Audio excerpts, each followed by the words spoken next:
Greetings and welcome back to my channel. Today we're going to be looking at the 2018 psychological horror film Hereditary, directed by Ari Aster and starring Toni Collette. Let's begin.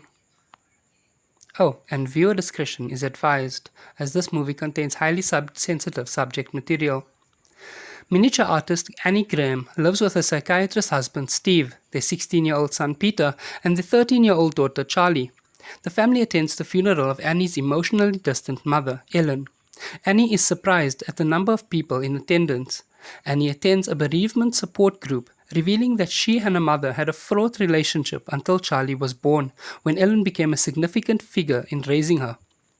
Meanwhile, Steve receives a phone call telling him that unknown perpetrators desecrated Ellen's grave, but does not reveal this to Annie.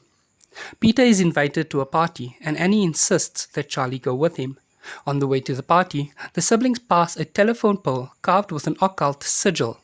At the party, Peter leaves Charlie by herself, and Charlie, who has a severe nut allergy, eats chocolate cake that had been cut with a knife that was used to chop walnuts and goes into anaphylactic shock.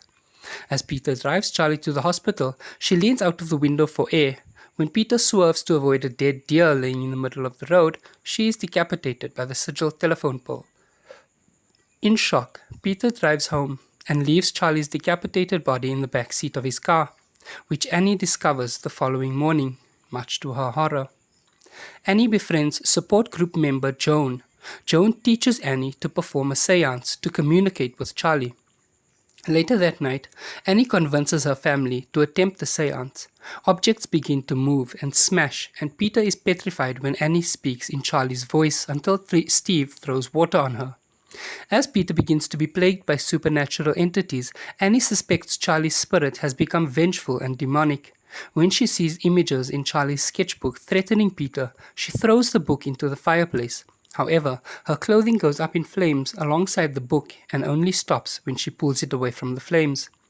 Annie goes through her mother's old belongings and finds a photo album that shows Ellen to have been Queen Lee, the leader of a coven, and Joan, one of her followers. Another book describes the demon king Payman, who wishes to inhabit the body of a male host. The summoner of Payman will receive wealth and rewards. In the attic, Annie finds Ellen's body and occultist symbols. While Peter is outside his school, Joan appears and attempts to expel his spirit from his body for the demon king. In class, Peter is taken over by an unseen force and slams his head against the desk. Annie informs Steve of her ties to the book and begs him to burn it, as she can't bring herself to take her own life.